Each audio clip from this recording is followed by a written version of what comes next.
iniciar ya la clase de hoy. Los que están presentes aquí en el aula y los que nos ven en diferido en el aula virtual. En la semana pasada, la anterior clase, se había fijado criterio ya sobre las fuentes del derecho. Adicionalmente, también ya ustedes tienen evaluado el primer módulo, la actividad que allí se realizó, que se pidió que ustedes realizaran, y ya está cargada la segunda actividad, que creo que tiene fecha de inicio el 26 de junio y culmina el 2 de julio. Procuren presentar la actividad, muchachos, en la fecha que se les indique. Evidentemente, pues al final del curso va a haber una prórroga, un recuperativo, llamaría yo allí, pero el criterio de evaluación de esas actividades es diferente a aquellos que presentaron la actividad en el lapso que corresponde. Entonces es preciso que ustedes lo hagan allí en esa fecha que se les indique. Siempre estar presente, es importante, mejor dicho, que tengan presente la fecha del examen.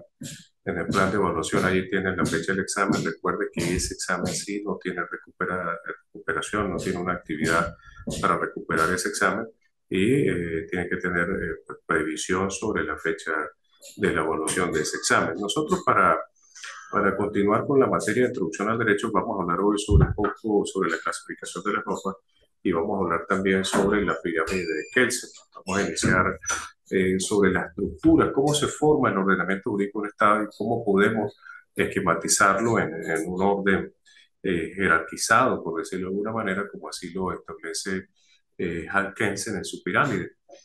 Entonces, Hal Kelsen, un jurista político austriaco de la corriente del formalismo jurídico, nos explicaba de que era preciso allí, de alguna u otra forma, jerarquizar las normas que existen en el ordenamiento jurídico de cualquier país. Entonces, comenzamos la clase de hoy, Winsor, usted que se está conectando, hablando sobre la pirámide de Kelsen. Kelsen, un jurista de origen austriaco, jerarquizó el ordenamiento jurídico de un país o del país como tal. Él realizó allí una forma piramidal, sabemos lo que es una pirámide, ¿no? Y allí jerarquizó evidentemente cómo debe estructurarse el ordenamiento jurídico de un país. Y en la cúspide del ordenamiento jurídico fijó la Constitución Nacional.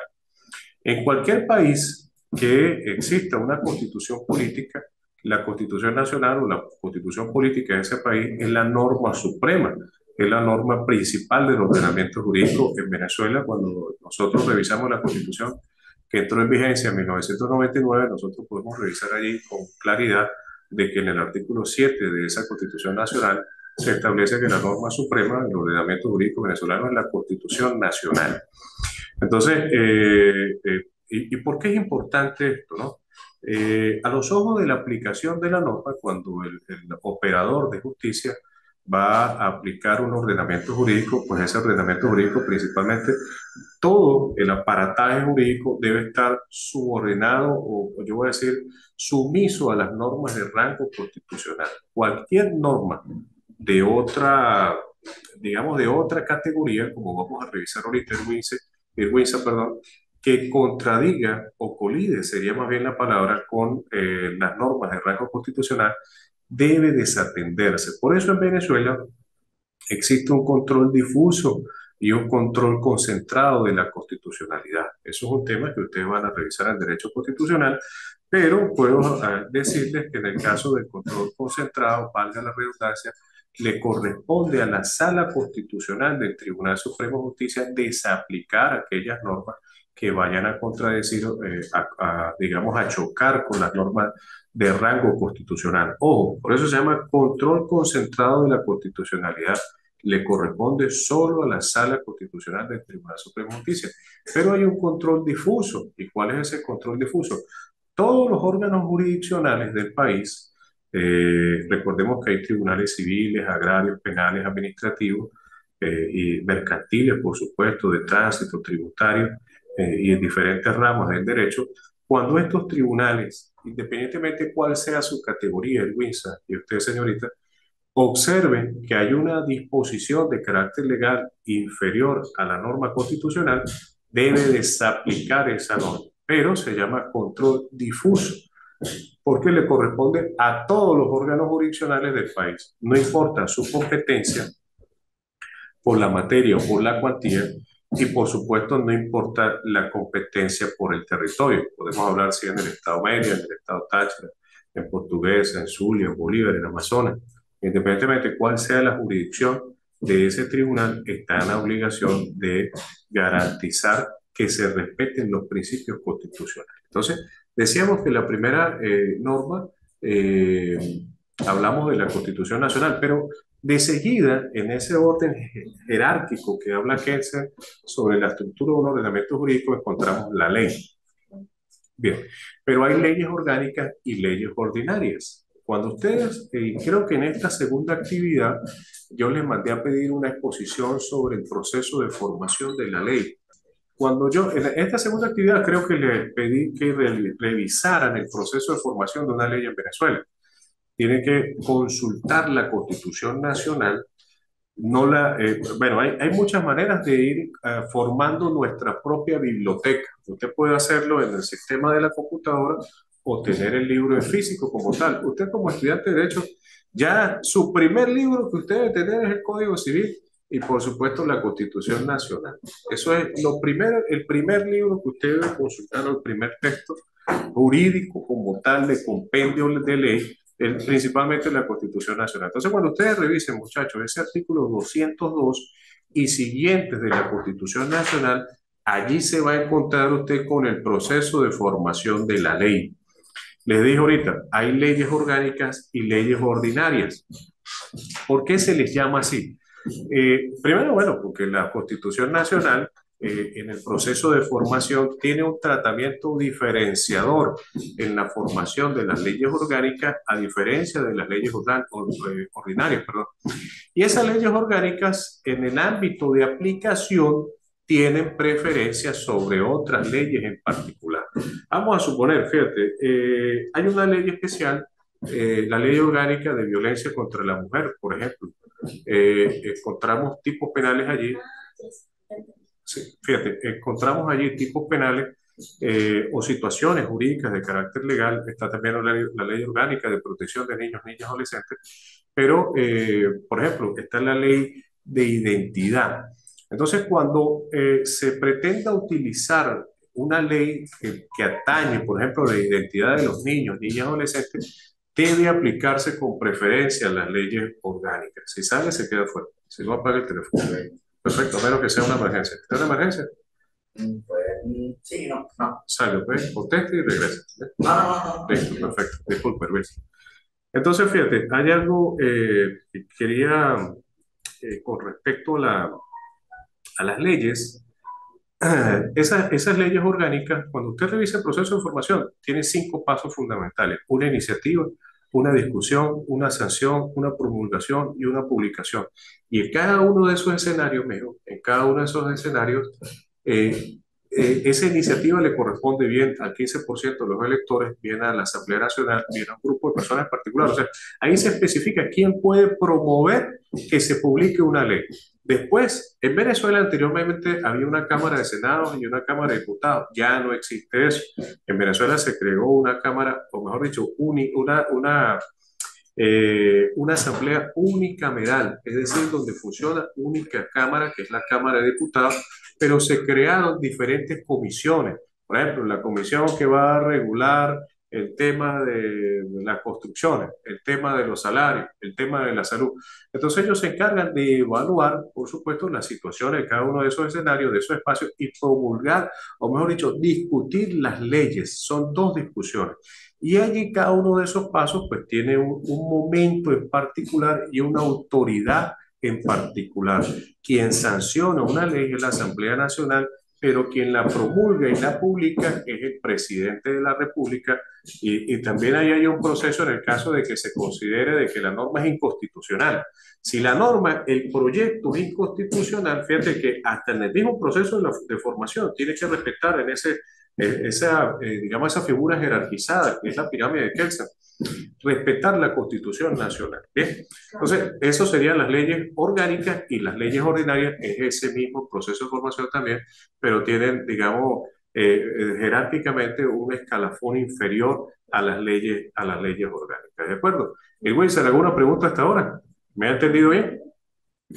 Sí, profe, gracias a Dios. Pues sí, en lo que me ha explicado, sí. Bien, perfecto. Entonces, en tercer lugar, hablamos de las resoluciones legislativas, los decretos, ley, la costumbre y la jurisprudencia. Pero aquí hay algo interesante con respecto a este tema, con las resoluciones legislativas. Las resoluciones legislativas tienen, pueden ser carácter nacional, puede ser de carácter estatal y puede ser de carácter municipal.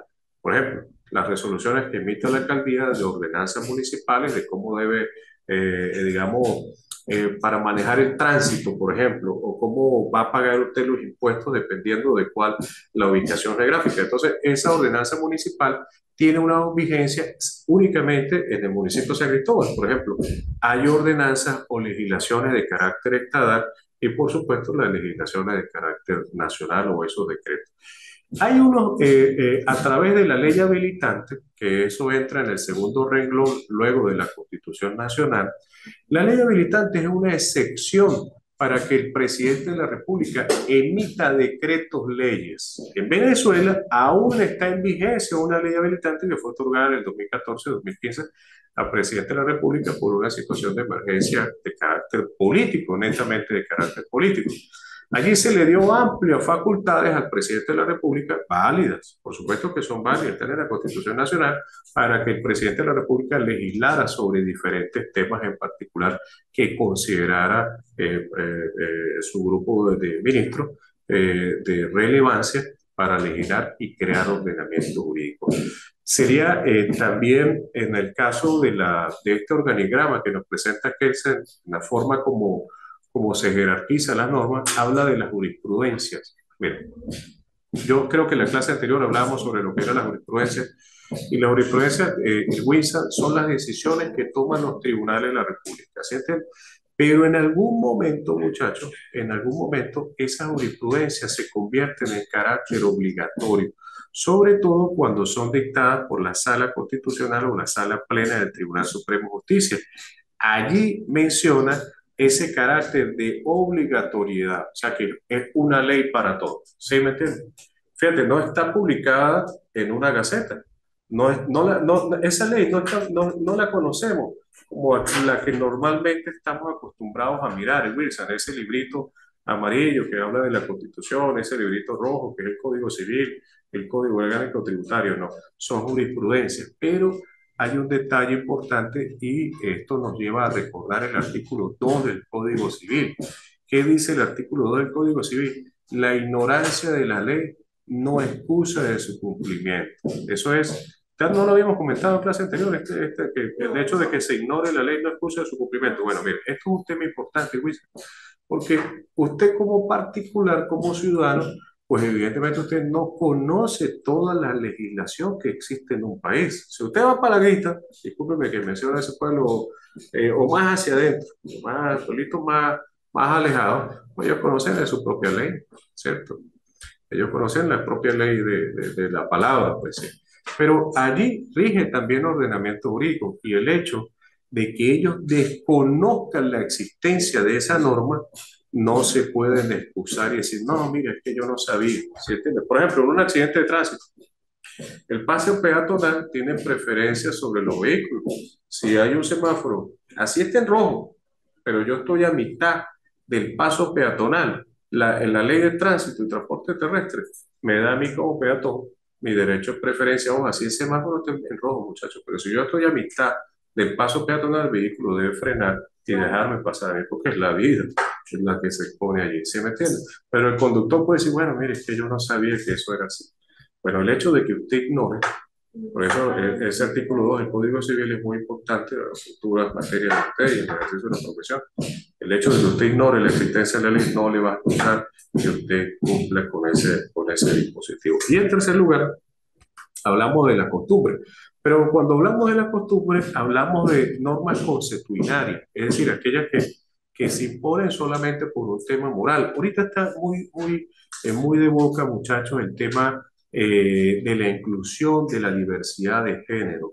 Inclusive en algunos países se ha legislado sobre la diversidad de género y tiene que ver con temas desde el punto de vista moral, nada que tenga que ver con ética, porque ética es un concepto netamente profesional, pero sí la forma como nosotros nos vemos en nuestro interior y cómo nos mostramos frente a la sociedad, si exigimos inclusión dentro de la sociedad y si somos aceptados en el caso de la diversidad de género. Entonces, hay un tema a nivel internacional sobre esto, inclusive la forma como se expresa, cómo se le habla a ellos, ellas y ellas, la manera como se pretende incluir y cambiar inclusive la forma como de nuestro idioma. Entonces serían temas consuetudinarios, temas de costumbres, ¿sí me entiendes? Y que poco a poco, a medida que transcurre el tiempo, pues a lo mejor ese tema se va a convertir de carácter obligatorio, de carácter legal o no, dependiendo de lo que cada estado se dé para sí mismo su propio ordenamiento jurídico o simplemente pues no le dé avance, que no prospere ese interés de inclusión que tiene ese grupo social que en este momento pues, está batallando por ser incluido, con los cuestionamientos que haya, si es aceptado o no, pero no somos quien para discutirlo. Por eso, muchachos, una de las características, y ya hablando de la norma, ¿alguna pregunta con la pirámide de Kelsen? Señorito, usted. Bueno, Irwinza, ¿alguna pregunta? ¿No? Bueno, entonces fíjate, una de las características de la norma es de la norma de carácter moral, que hablamos ahorita, es que es unilateral, mejor dicho, las normas morales son unilaterales, mientras que las normas de carácter legal son bilaterales. Adicionalmente, las primeras son imperativas atributivas. ¿Qué significa esto en la norma de carácter legal que sea imperativo atributivo? Es decir, que no las impone y adicionalmente le atribuyen el derecho a otra persona a exigirnos esa norma. Eso es una de las características del derecho positivo en un Estado. El ordenamiento jurídico que nosotros conocemos, que exista en todas las leyes, en las diferentes leyes que existen en ese país, existe esa característica que es imperativo, atributivo y evidentemente carácter bilateral. Mientras que las normas morales no son imperativas, son unilaterales y bilaterales, porque la sociedad las puede exigir, pero nadie te va a obligar. ¿Sí? Ya usted sentirá el rechazo de la misma sociedad que le impide a usted acercarse o ir a una reunión de carácter social, qué sé yo. Entonces, esa es una de las características. La otra es que en el caso de las morales, tiene una característica de interioridad, mientras que las otras son exteriores. Las normas morales, nosotros las percibimos o tenemos la sensación, la percepción de que se nos son impuestas por nuestra propia cultura y nuestra propia formación de carácter familiar. Mira, si usted en su casa, sus papás usan el cabello largo y usan tatuajes, no tengo nada en contra de eso, hay una posibilidad de que los niños que se desarrollan allí pues también tengan esa costumbre de utilizar ese tipo pues, de condiciones en su cuerpo. En otras familias ocurre de manera diferente y será allí quienes decidan cómo vestirse o cómo comportarse en la sociedad. Otra de las características es la coercitibilidad y esta es una de las más importantes. Hacer coercitible algo es hacerlo obligado.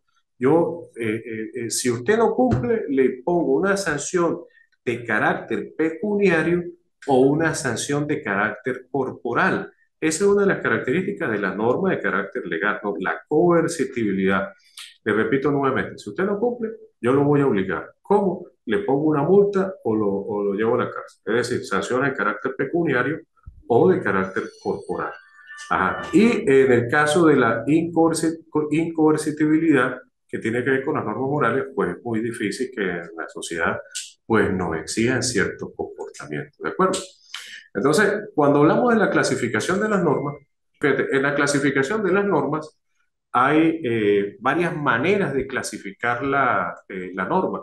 Depende mucho del sistema que pertenece, de la fuente a la cual pertenece, del espacio de validez, del tiempo de validez, del material, del ámbito personal y de la jerarquía de esta norma.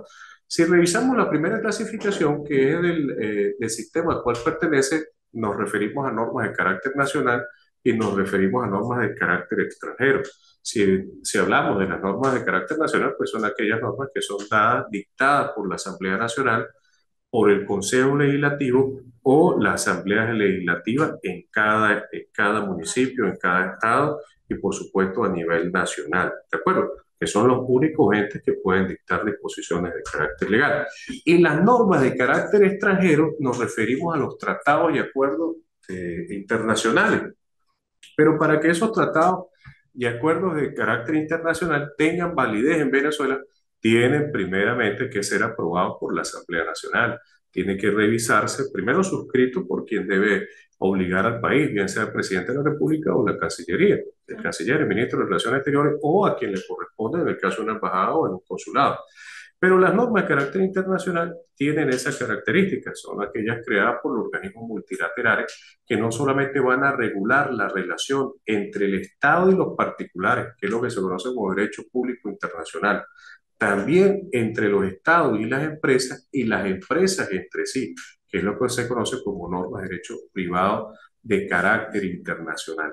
Pero hay una diferencia, muchachos, y quiero precisar y terminar la transmisión con esto, Cristian, de lo que nos están mirando, que las normas de carácter internacional carecen de coercitibilidad, mientras que las normas de carácter interno sí se le exigen. Como nosotros exigimos, por ejemplo, a Panamá, exigimos, por ejemplo, o nos exigen a nosotros, como Venezuela, como gobierno, como Estado venezolano, el cumplimiento de ciertas normas de carácter internacional. La única manera es como normalmente se ha venido haciendo, creando medidas de embargo sobre el patrimonio venezolano para exigirle el cumplimiento de las obligaciones internacionales, como ocurrió con Siglo, como ocurrió con la empresa petrolera, la refinería en Colombia y entre otras empresas que Venezuela pues tiene en el extranjero y al incumplir sus obligaciones de carácter internacional pues no puede venir al territorio venezolano y exigir el cumplimiento.